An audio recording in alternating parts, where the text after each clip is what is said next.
I'm Kate Patella. And I'm Leo Laporte. Thank you so much for joining us. Coming up in today's show, a look into the ideas of the turn-of-the-century visionary Bucky Fuller. Buckminster Fuller. Love him. Did he create Fuller brushes? No. Oh, well.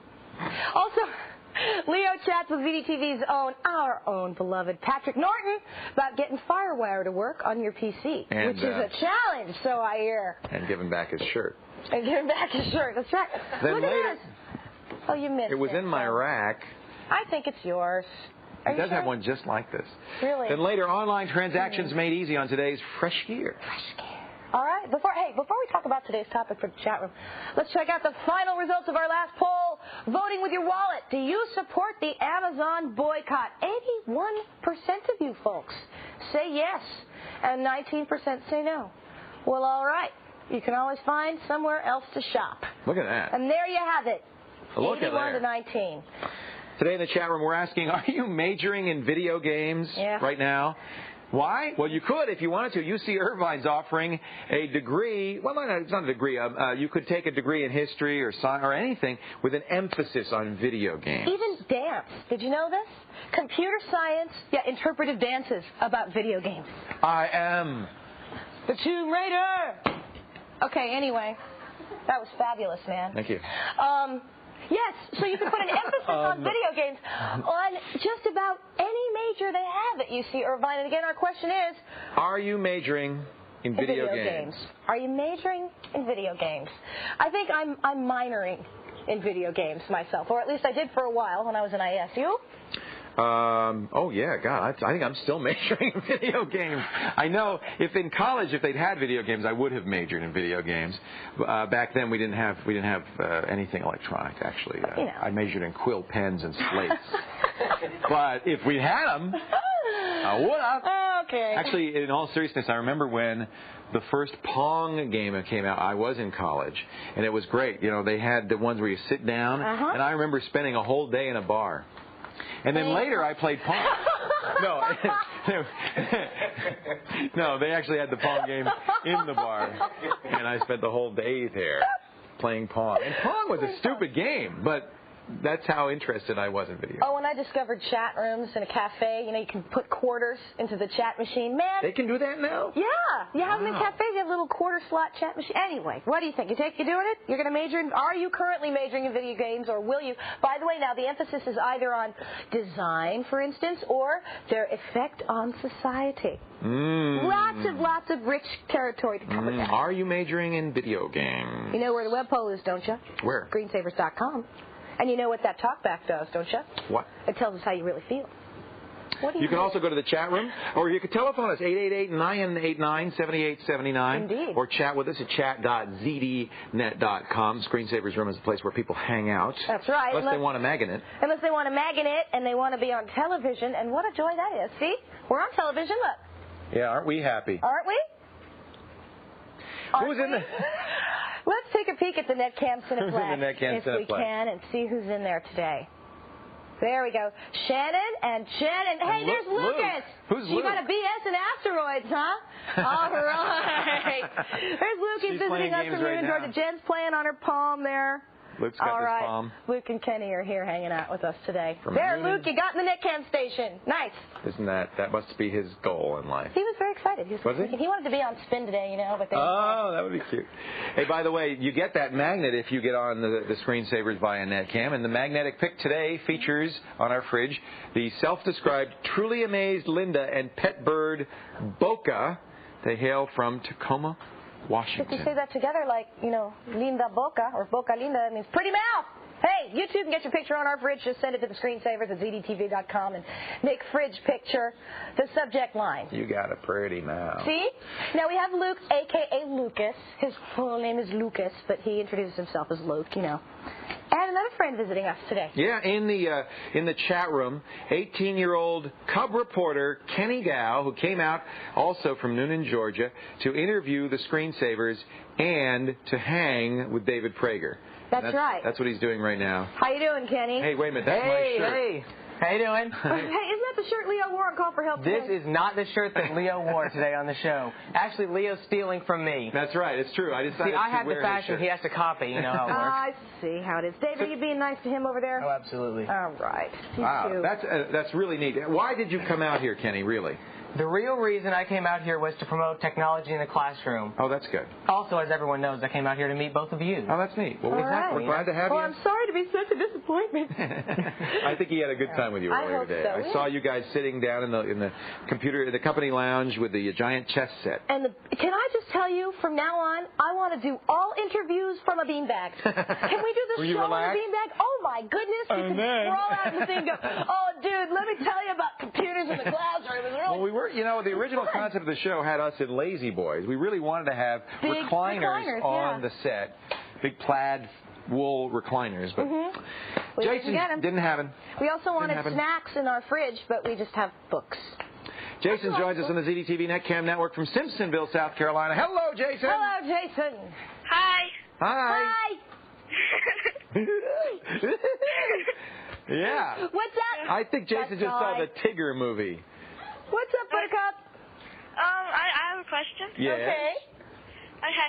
I want to know if I have a problem with my computer. It's running very slowly lately. Oh, I hate it and when that it's happens. constantly writing to the hard drive. Oh. And when I look at System Monitor, it said I have 64 megabytes of RAM, but whenever I open something, it says I only have like 2K of memory left, and that You must be using, like, really swap smart. file. You must be really smart, Jason. Let me show you what he's doing, and this is exactly what you should do. If your system starts slowing down and you see it's hitting the hard drive a lot, go to Accessories, System Tools, and run that System Monitor he was talking about. It allows you to. Right now we're looking at processor usage, but I can add, if I would like, I can add another item to it. And you added, obviously, if I go in Memory here. manager. Yeah, I think that's where it is. And then you have allocated. Now, what memory did Swap you choose? file in use, is that what you looked at? Or you just looked at RAM, Well, probably? he said it's using his swap file. You think your machine is using your swap file, but not using your RAM.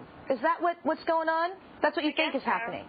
Well, no, I'm going to show you right here. So Here you go. I added two things here. I've added swap file in use, and I've added memory manager allocated memory. And what you say, and by the way, it's happening right here for us. We have on this machine 64 megs of RAM, but look, it's allocated almost 72 megs. So what you need to look at is how much memory is in use. Windows, by the way, will grab all the memory it can. Okay, that doesn't mean it's going to hit the swap file.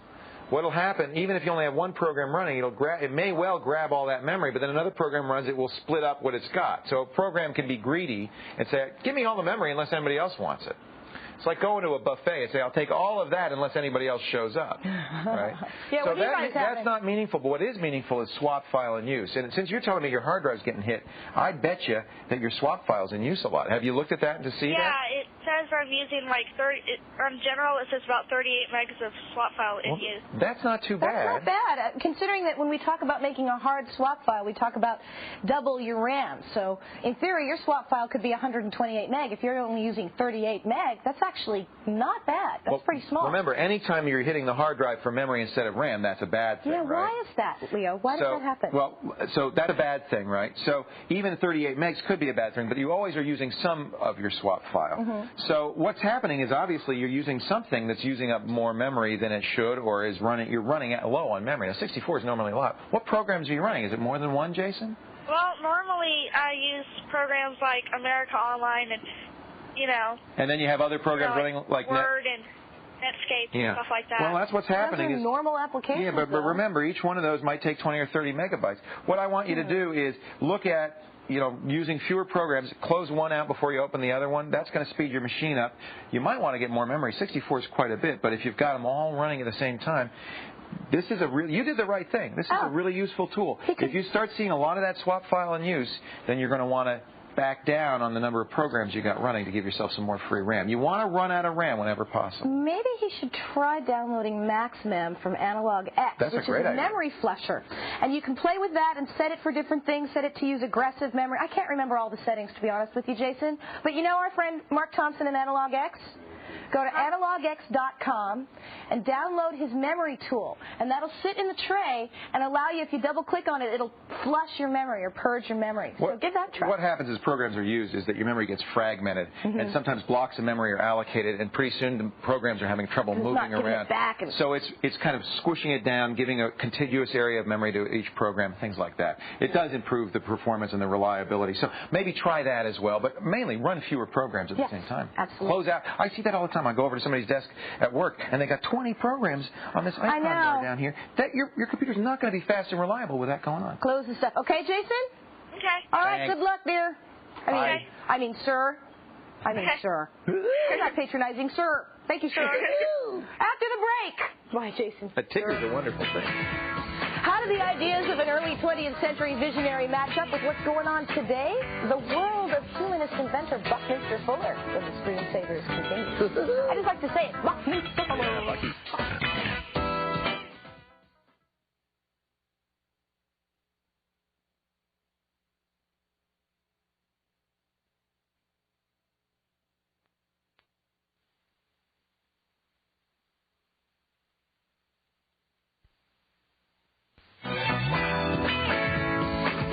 Coming up on the next Screensavers, there's a new generation of processors on the horizon. Bringing the promise of higher performance and increased flexibility. But what will they work with your existing software? New processors and compatibility issues on the next Screensavers.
Again, for Kate and Leo's Geek Library, where we recommend for your geek pleasure one of our all-time favorite books, movies, software titles, or bookmarks.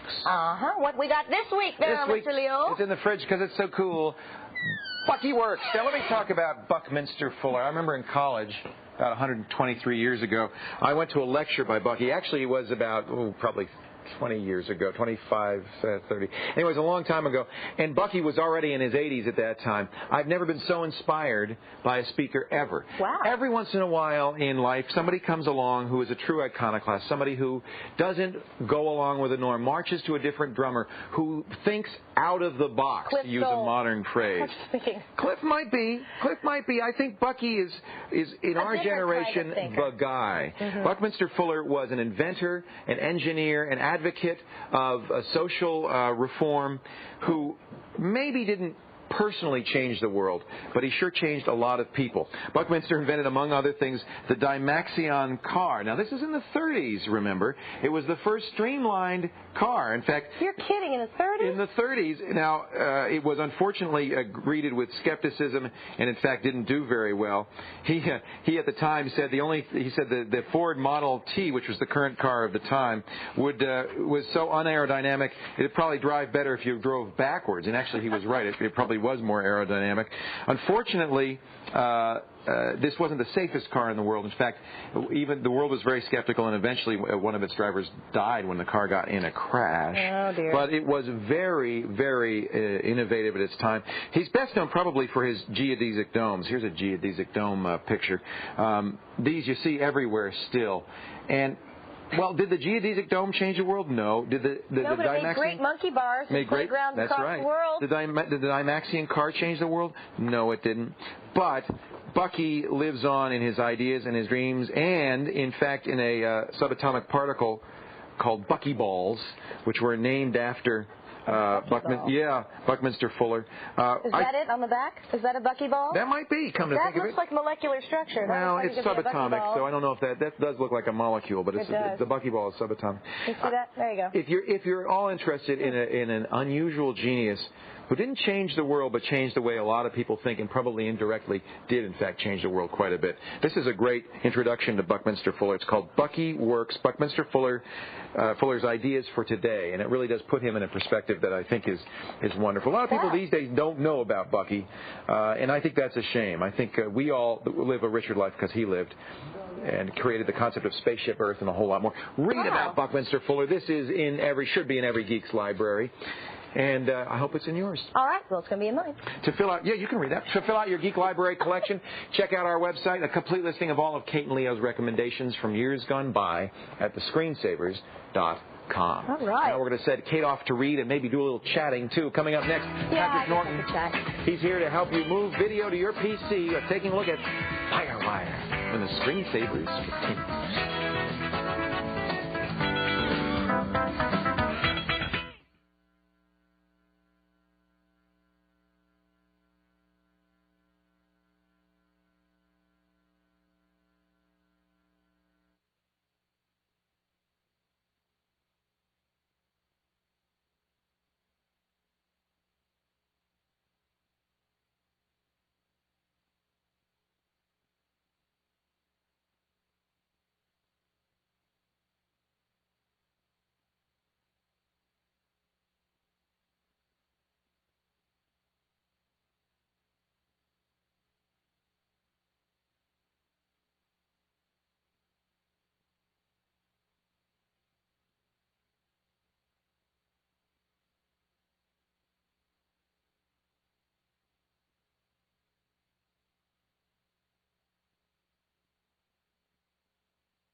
Screensavers.com, a wonderful place to know more about what's on this show, and of course to find out after the show about stuff we talked about in our show notes. Every day after the show, we actually send out an email with a little kind of mini column that I write. From my fingers to your inbox. If you want to subscribe, go to the website, click on subscribe to the show notes, and you too will be getting the Screensavers email every day in your box. www.thescreensavers.com. With the ZDTV Netcam Film Fest just a stone's throw away. If you'd like to throw stones, please be my guest.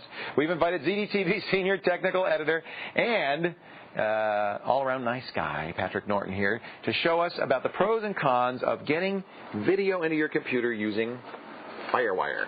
Firewire? We don't call it Firewire anymore, do we? We can call it FireWire, 1394, iLink. There was the one you had. The new one, well, Bill McCrone told me everybody's supposed to call it HPSB, High Performance Serial Bus. I'm sorry, Patrick.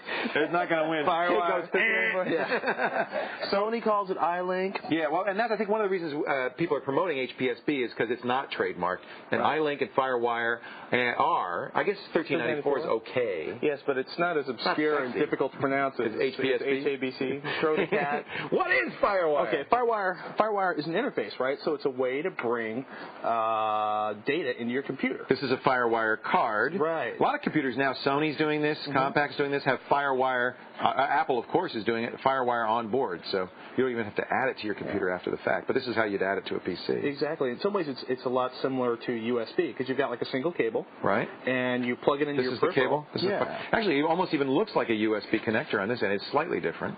So you plug it into, let's say, a video camera. Yeah. And you can plug the other end into the computer. Well, let's do that. So that's plugged into your camera, and this is we're going to plug into the PC. Little U shape goes down there. Exactly. Right. Now, is it hot swappable like USB? It's hot swappable. It's plug and play. It's hot swappable. Supported by Windows?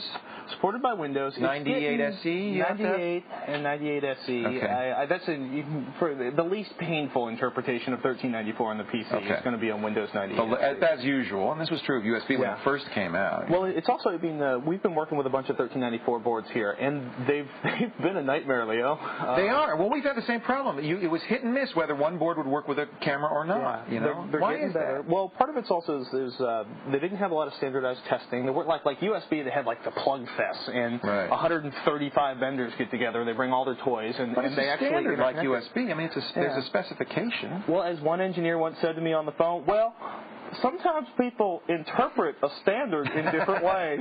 Now, let me ask, did Apple do it right or wrong? As far as Apple seems to work with everything. Apple basically said, hey, this is our standard. We're going to open it up to the world. Y'all do what you will with it. What happened was the Adaptec 1394 boards, the 8920, and a couple of the others have been really problematic. Partially, it's my understanding, don't quote me on this, but they created an ASCII layer that wasn't compatible with a lot of the 1394 devices. So that's their software layer that they use for SCSI, but also now works with exactly. So don't buy an Adaptec card. Really? Yeah, the Pyro cards that we were using are pretty good. Actually, that's this is ADS, Pyro DV. right? ADS is Pyro DV. Okay. Nice card, except for the first generation, they didn't power the bus. So there's no power on the connector. Right. What devices require power on the connector? Well, if you're using a small hard drive or a small peripheral, it might actually pull all. In theory, it's supposed to pull all its power as in off USB, the bus. right? Right. Yeah. Okay. So we could actually power one device, but you couldn't power the second or third device like you were supposed to. I got it. Now we've seen a lot of cameras hooked up. You have something else that you might want to hook up. This actually is better than a USB hard drive. Much better. A FireWire hard drive. Well, FireWire is all about bandwidth. Well, it's all about two things. One of them is bandwidth. Right. So you can get a theoretical maximum of 400 megabits per second, which is fast. Right. That's as fast as SCSI almost. Slower SCSI. Well, the truth is these are theoretical maximums. You're going to take a stack of hard drives in a RAID configuration, and it's going to, it's going to deteriorate. You may once hit 400 megabytes per second. Because that's 400 megabits per second is 50 megabytes per second. Yeah. That's faster than the SCSI spec. Yeah. Well, the truth is, there's nothing that will shovel data over that line fast enough. So no hard drive needs it. Exactly. I love how this looks. Yeah, but the idea is that you have more bandwidth than you need, then you don't have to worry about bandwidth being constrained. So far, though, mostly people using this with cameras, right? A lot of cameras. Let's show them how this works. We have set up. You put which card in here? That is the Pinnacle. Pinnacle. Okay. Yeah. Another good one. Studio DV. Actually, great package, nice soft. This actually comes with a decent software package, and it's pretty easy to use. And we're using the Canon Allura camera? Canon Allura camera. With FireWire out. Most of the new DV cameras, in fact, I think all of them have FireWire. Pretty much all of them. What's the advantage of using FireWire to connect a camera? Well, compared to, let's say, you mean like using the RCA jack out the back of it and plug it into your VCR? Yeah. Well, what it does... Well, look, I'm recording. Exactly. Look at that. And so what this does is it actually takes the digital video and it can actually pull it uncompressed from the camera straight onto your hard drive. So you don't have to worry about compression. You don't have to worry about capturing it. You don't have to worry about your hard drive speed. You don't have to worry about your processor speed. Be really careful videotaping Deb. She doesn't like it? There's Kate. There's Deb. Hi, Deb. How you doing? There's Kate. Say hi to David. So this is fun. Yeah, so what it's actually doing is right now we're pulling the video live on that. Well, this is recording? This is recording. Well, I'm not seeing, you know what's really good? I'm not seeing much frame drop out. I mean, exactly. This really looks great. Now, if you bopped it all the way up to 700 by 480 by 30 frames per second, you might start tweaking a little bit. But the nice thing is 1394 is what they call isochronous communication. So it's length to time. So the idea is that you're going to lose fewer frames because it's keeping track of what's going on. Right, as opposed to asynchronous. Right, which just sort of synchronous. Which just sort of sends packets out. Right. So this is I think this is kind of hard for people to get, but this is not a video capture card in here. That's merely a FireWire interface. So there's no digitizing going on. It's digital from the camera. Yeah. The camera captures basically it's doing all the digging inside the camera and lays it the digital format on and that's the tape. A digital stream coming down the pipe here. Exactly. There's actually a videotape inside that camera that we can pull out. Right. Mini DV. Okay. Go ahead and do that. So the advantage of this is, in theory, I can dump the digital data faster than real time because I'm not digitizing it. Do any cards do that yet? Well, what usually is happening with the software is usually it'll create you'll do almost like a proxy of let's say I have a bunch of video and I want to use that. So what I'm going to do is I'm going to pull down a compressed version of that video. Right. Because a 20-minute video is going to take about 4 gigabytes in this digital format coming straight off. 20 minutes, 4 gigs. 4 gigabytes. Okay, now I understand the problem here. Exactly. I don't have the drive big enough. And working with a file that size in the memory of your system is a nightmare because you'll be sitting there. Y'all want to talk about keeping files busy. So what this does is you might say, okay, I'm going to pull it in at 320 by 240, and I'm going to just because of my limitations of my computer, exactly. Not because of the limitations in FireWire. Well, what that'll do is, but then you can edit it, press a button, and it'll pull the actual full-size, full-quality video down edit on list, the system. Create the thing you want with small video, and then do full high-quality video and go have a cup of coffee. Exactly. Got it. And then sounds like FireWire is really the future for video productions on PCs. It's becoming huge. I mean, the iMac DV, it was around on the PC before that, but the iMac DV was really like a stake in the sand. Yeah, like, hey, look at how easy we can do this. This is great. Patrick, thanks for showing us. I guess FireWire is finally here and working on the PC side as well now as it works on the Mac side. We hope. I appreciate it. If you want more information on what we discussed today, visit the screensavers.com for Patrick's complete article on implementing FireWire technology on your PC, what to get and what not to get. Actually, it's not up yet. It's going to be up tomorrow morning. Okay. Okay? All right. You're going to finish it? It's done. Oh, good. Folks, don't start flipping. Still to come on this very show, Martin Sargent joins us with his Talking World Wide website. What? Also, more answers to your computing problems, plus online transactions made easy, all that and more as the Screensavers rolls on.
Welcome back to the Screensavers. I'm Leo Laporte. I'm Kate Patello. Thank you for joining us. You like that? I'm Kate Patello. Scared me. You woke me up, but I'm glad you did that. It's a shame to sleep through the rest of the show. It's going to be wonderful. So let's see how our 18-year-old Cub reporter, Kenny Gal's, doing in the chat room. You got a report on the chat room, Kenny? Yeah, I got a little report for you. Tell me, I've been talking to Pete McDermott, which I'm sure we all know. Yes, Pete, whose dad was on the other day. Yep, Dad was on the other day. Well, he was telling me that he wants to get his new site plugged on here, so might as well take the time. It's, well, of course, got to get that. Yeah, it's fanation.com. Fanation? Yep, F-A-N-A-T-I-O-N. Is it a ZDTV fan site? Or? Of course, they're all ZDTV fans. Aren't they all? Aren't they all? Now that Fox is closing the Buffy the Vampire sites, I think that actually is true, that the only ones left are the ZDTV sites. They're all switching over. Because we're not going to, we know the fan sites are good, right? Right. Hey, thanks, Kenny. Keep up the good work. Yep. Good reporting. Good job. Good job. Great. I want to say, every time you say Cub reporter, I want to say, great Caesar's ghost. Nobody remembers that. Janelle joins us on the ZDTV NetCam network from Noonan, Georgia. Do you know Kenny Gal? He's my brother. Oh! Well, your brother's like becoming a star here, you realize. It's totally... He's not a star. You know the truth. He's your little brother or your big brother? He's my big brother. Ah. Okay. Ah, the truth comes out. Be nice, Janelle. Tell us some secrets about No. Okay, all right. Come on, let the guy keep a little dignity. He's sitting over there like, please, don't. Brother and sister. All right. What can we do for you, Janelle? I want to know what's the difference between a FireWire and a USB. We just talked about FireWire. Yes, you did. That's great. Right now, there's a big difference. Speed. Yeah. 12.5 megabits versus... 12 megabits for the FireWire and 400 megabits. I mean, 12 megabits for USB and 400 megabits for the FireWire. Also, that's a substantial difference. USB holds 127 and FireWire 64. Right. Okay. So that's a big difference. Now, USB 2.0 is due out, and if it comes out as Intel says it will at the end of this year, it's interesting. They say, it'll be around 450, just a little bit faster than FireWire. 401. Right now, the difference is what you can do with it, right? There's a lot of USB devices, mice, scanners, keyboards. I don't recommend, by the way, USB keyboards because if you have a problem with your system booting... Then how are you supposed to boot in? You need Windows for the USB drive. So I recommend a real keyboard as opposed to a USB keyboard. Even if your BIOS supports it, it can be problematic. But there are a lot of little devices that make sense on USB, even on a low-speed serial port. Whereas really pretty much FireWire, we're seeing hard drives and cameras. Multimedia, yes. Yeah. Hard drives. Things that will really take advantage of that higher speed. Now, that may change. Remember, USB has been around for about 5 years. FireWire has been around for almost 10 years. I mean, they've both been around for a long time. USB 2.0 is the new baby. It might take it 5 years to develop. I don't think it will. But so I guess the difference only is, well, what do you want to run? And if you're going to get I think every computer should come out with at least USB, and virtually all the new computers, Mac and Windows, do come out with USB. Yes, they do. Many of them are coming out with FireWire, but right now that's merely to connect cameras.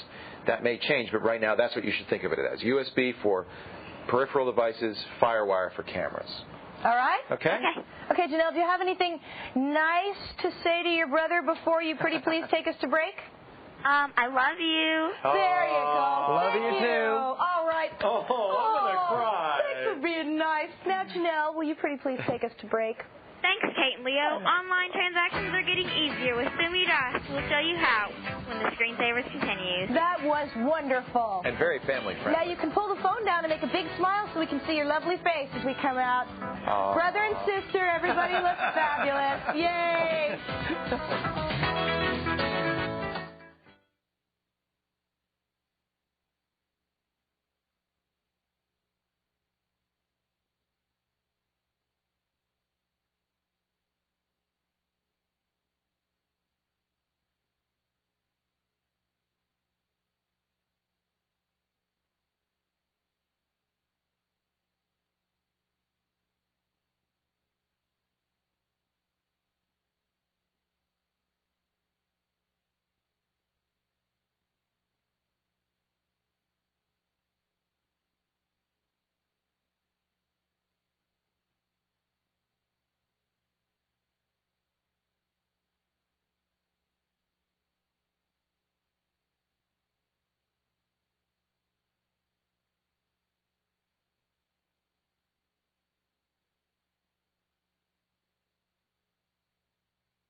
information about what's on the show. You know it's true. Now, how much do you know about chip speed? Test your knowledge. Take this week's Super Geek Challenge all about the speed of your computer at thescreensavers.com. And congratulations to Greg from Knoxville, Tennessee, the winner of yesterday's Super Geek Quiz T-shirt or cap giveaway. Da-da-da-da. Hey, folks, if you don't fill out the form after you've taken the quiz, we don't know where to send your stuff, and you can't win. So, you know. Sorry, David. Wow, I just, knocked him upside the head with the I'm sorry, dude. Hey, use your cell phone to buy a soda. On today's A Fresh Gear.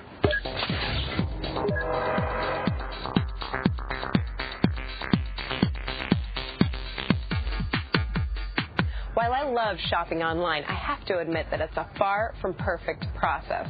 But Presto Technologies has come up with a new way to make online transactions a little easier. This is the Presto Pass. Inside here is an RFID tag, and inside this mouse pad is an RFID tag reader. Here's how it works. You can store your personal information and your personal preferences on this Presto Pass. This actually belongs to Henry, who works at Presto, so that's why his information is going to pop up, as you can see here. I'm Henry Holtzman for the day. So here's how it works. This is going to remember things like what my favorite type of coffee is. So, for example, Henry likes a large chai. I actually like a large chai, too. The Presto Pass will also remember logins and passwords for websites you visit often, automatically fill in forms, and charge your credit card for online purchases, all with just a wave. RFID tags can also be put into products, even film. Watch as I put this on the reader. The images that are on this roll, this Advantix roll, pop up on the screen. Now, like I said, shopping online is by no means a perfect experience, but with the Presto Pass, at least it'll be a little faster and a little easier. Presto Pass obviously targets online shoppers, but if you haven't braved retail on the web, here's something with broader appeal. How many times has this happened to you? It's a hot summer day, you're walking along, you're really parched.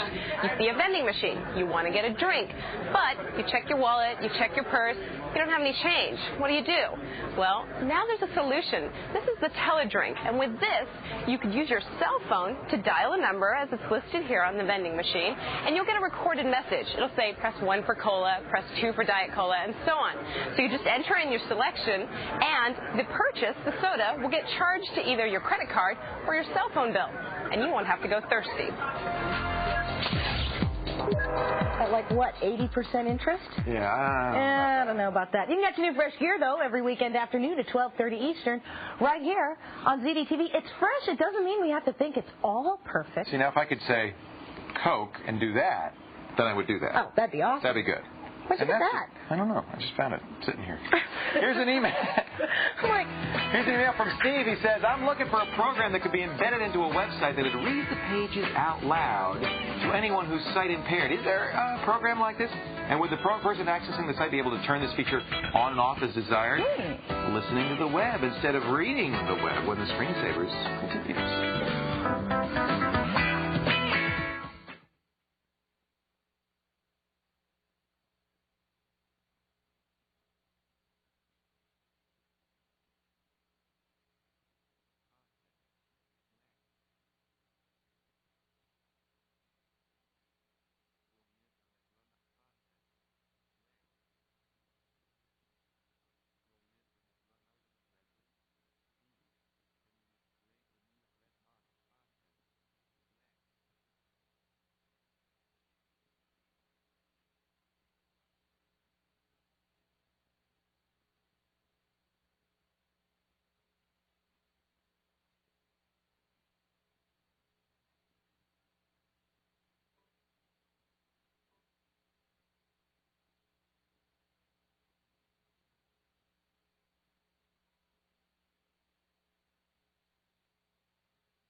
No, I'm looking for a program that I could embed into a website that would read pages out loud to anyone who's sight impaired. We set Martin Sargent to work, and he's found a couple of really good solutions. Couple things. First thing that popped into my mind is Microsoft Agent. If you're not familiar with Agent, really what it is a collection of ActiveX controls that allow you to make it sort of an interactive character, put them on your web page or across your applications, and this character can be programmed to speak. Wow. So he'll read the web page for you. He'll read it for you. All you have to do is, and the way that I like to do this is with a program called MASH, and that stands for Microsoft Agent Scripting Helper. It's $25 shareware, free to try. So what I'll do is I'll pick Merlin. He's going to be our agent. So he's the agent. Right, and if I want to make him move around the page, I'll put in these XY coordinates here and say move to. Now notice, as I put those directions in, it's automatically scripted for me in the scripting box here. So this is actually writing in the special script language for agent. And I can export this into several different forms of Java, HTML, and that sort of thing, so I can embed it right into my website. You can, by the way, grab him, can't you? I can move him wherever you want. And this is important. He's not tied to the web page. He can be anywhere on the page. Right on. Now, this doesn't help somebody who's blind particularly. Well, it could. Because they don't see him. So that's right. So that doesn't matter. Right. Okay. But they might think those strange sounds emanating from their computer. Like I hear him scratching his head. That's a little odd. Yeah, let's see what I've done here. But you've written a little script. I did. Am I on TV? Woo. Sorry. Now Martin will show you how I might help the visually impaired get information from the internet. Wow.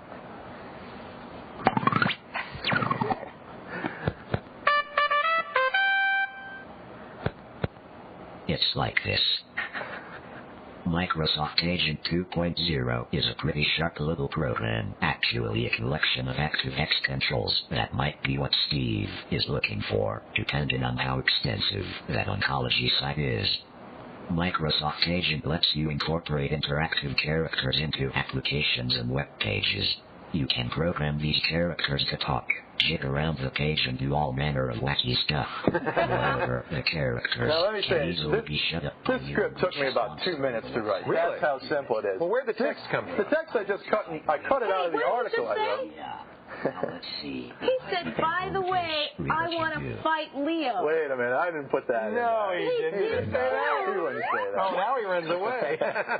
So yeah, say I can see, and I go to the site that this is embedded in. All I have to do is right-click on it and hide him, and he's going to go away, so I don't have to. So that's kind of a nice accessibility feature. You could have him automatically show up, and you could say, if you don't want me to be around and read this page. That's right. And then you would paste the contents of the page into the script. That's right, and then I just export it as whatever I want to put it in. Oh, that's nice. Now, of course, most people are visually impaired. I mean, this might be a waste of time because they're going to have screen readers, things that can take text and output them to speech. You shouldn't it'd be kind of silly to presume that they don't. How would they have gotten there in the first place? They must have some way of access. Right.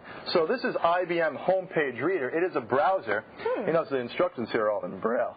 Oh, yeah, there's Braille on the side here. And what this does is goes through the web page, and there's a text-to-voice converter in here, and it will convert it, and you can read the web pages. Can you explain the new address model that is specified in IPv6 or in? This is off of our site, Screensavers. Brace yourself. Really? I've got some bad news. Sooner or later, the world is going to run out of unique IP addresses. Now, you mentioned when you were doing this, it's been reading all the tags on the left, and you said, I wish I could get it not to do that, but a blind person that's right. That's the problem. I set this up so it was going to start right there. Normally what would happen, if you look at the Screensaver site, or really any of the good sites that are around today, there's all this other stuff on there. And it is going to be read before it actually gets to the meat and potatoes of the article. So in other words, the site isn't ideally designed for accessibility. Right. And that's a hard thing to balance. You want a site to look good, but you also want it to be accessible to people who are not looking at the site. Martin, how do we know if our site's accessible or not? Well, there's actually a program called Bobby, which will tell you if it's accessible or not. And why don't we go to that right now? All right, Bobby? Whoops, that's not Bobby at all. I always think of King of the Hill when I hear Bobby. He might be hidden. He might be hidden there. Let's see if we can see Bobby. Is that Bobby? Is that Bobby? Bobby's been shut down. Oh man, who shut Bobby down, man? Well, Bobby he's got does. a shortcut on the desktop. Okay. It's there. What Bobby does is analyzes the site. There it is. And you type in a URL in there, and it's going to tell you whether or not your site is accessible. Based on what criteria? Where are these criteria? Based on things such as, like, here comes Bobby. Like, do you have textual equivalents to all the graphics on your page, or is it just a picture? Alt tags. Right. And you have to do this kind of thing for any type of graphics, video links, charts, and graphs. Have to have an alt tag on there so that the screen reader can read that, and obviously a person who can't see isn't going to be. This is actually from a good group, CAST, which is the Center for Applied Special Technology, and they have done a lot on making stuff accessible. That's right. I'm actually familiar with their work. They have a great web page. This is a neat product. You can download this program, or you can just go to their web page and type in the URL of your page, and it will tell you either way. And it will suggest ways that you can improve your site to make it more accessible. By the way, the screensaver site passed, and that allows us to put a Bobby tag on the site. However, the ZDTV homepage did not pass. Don't. Well, we'll just talk to those people. And that's just by totally chance, by the way, I might add. But that's nice, and I think every website should probably use Bobby. And you want to make yourself accessible. I'm going to have to run it on Leoville, see if I pass. Oh, that's interesting. I didn't check that out. We got a lot more tips for you at thescreensavers.com in Martin's great article. And while we don't have the agent to read it to you, you can read it to yourself. All right. Thanks, Martin. My pleasure. All right, see you in a Always bit. good to see you. Andy's joining us on the phone from Atlanta. Andy, we've only got a couple minutes to take your call, so just go for it. Hi, Andy. Hi. Hi, guys. Where can I find out how to play multiplayer mode on internet gaming on the internet? You want to play other people on the internet? Yeah. It really depends on the game. Well, it depends what game you're going to play. Find out where they are. So, what games do you like to play? Like sports games, Quake 3, which I don't have, but I like to play that game. Most games have a multiplayer mode. Quake 3 is a very good example. What you'll see when you get it and you run it, you drop down the menu, you say Internet, or actually you click on a button that says Internet Play. It'll pull up a whole list of people who are running Quake servers that you can join. Kate's showing a Heat.net, which is one of a category of companies that provide interactive servers that you would then have to. Now you'd have to own the game. Often you can play it with the demo version. But so you pick the game. Microsoft Zone, which is Zone.com. The gaming zone is another place. There's a lot of BlizzardNet you like because that's where you can play Diablo. It's from the folks who gave you Diablo. GameSpy is another thing entirely, which is kind of a neat program. If you download it from GameSpy.com, it'll go out and find private servers. So this is a public server that's a commercial enterprise. Usually you have to pay to subscribe to it. The advantage of it is it'll help you find other people to play. I think these companies are kind of in trouble right now, because places like 10 and Heat.net, because most games come with built-in servers. You don't need them. And if they don't, you can always use GameSpy to find you a server. That's true. So going to the private servers saves you the money, and oftentimes maybe you'll even play faster because you could find a server that's near you. So does that make sense to you? Really, the bottom line is look in the game that you've got to see if it supports Internet Play. It may well. Almost all the new games do. And if not, you could always go to the Zone.com or Heat.net and play there, or download GameSpy from GameSpy.com. And if it supports the game you want to play, it doesn't support all games, it'll help you find other people who are playing online. Okay? Okay. Hey, thanks for the call. So I think we've got we'll see you online. And the Zone, it's actually Zone.com, not Zone.com. I'm like, what? Who? All right. So give that a shot. See what you can do. And many games also have their own internal servers that you can go look out for. They'll send bots up. Hello, and welcome to the V-mail portion of the show, where we ask you, the viewer, to be a part of the show. It's easy to record a video, email, and send it to us. You know how to do this. Your instructions, your script, it's all waiting for you. Screensavers.com. It's all behind that interact button, so just click on it. Now, Mike from Peru, Indiana did it, and so can you. So show him, Mike. Show him how it's done. I'm Mike from Peru, Indiana. Don't touch that dial. The original dynamic duo of computers will return when the Screensavers continues.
welcome back to the Screensavers. Take a peek up there on your screen, and you'll see that so far, 56% of you are majoring in video games, and the rest of you are reading books.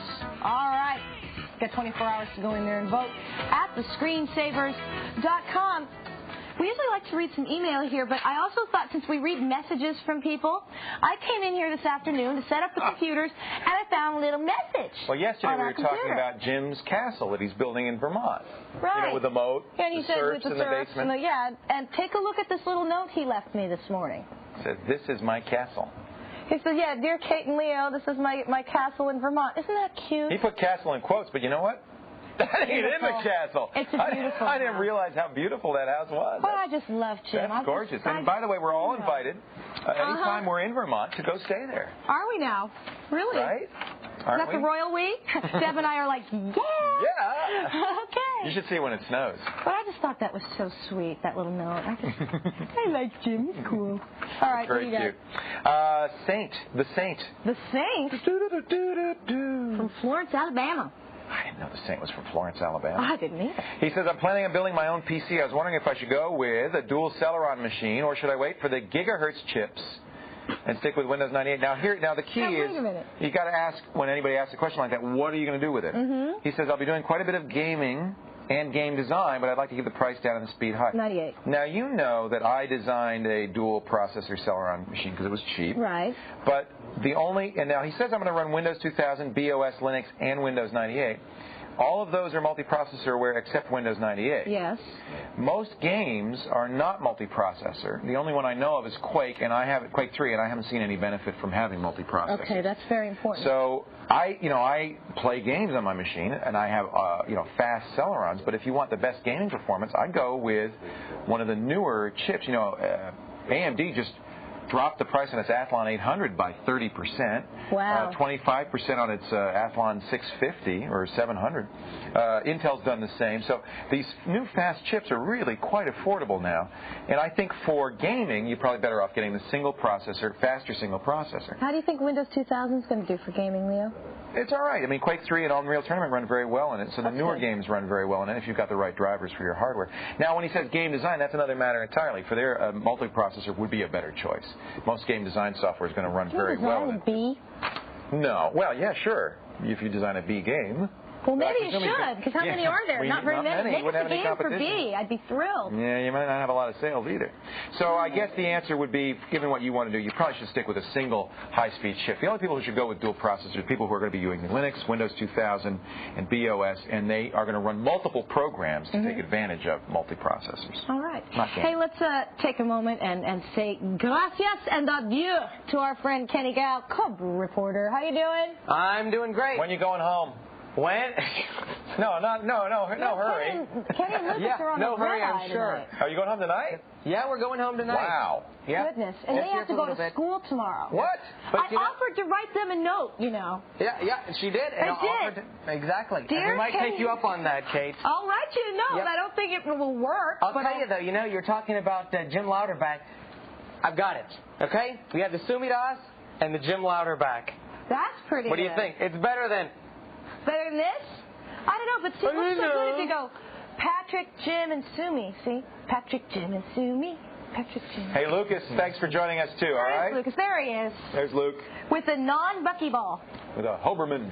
That's it for this edition of the Screensavers. I'm Leo Laporte. I'm Kate Patello. Thank you for joining us, and we will see you next time on Screensavers. See you later. Bye-bye.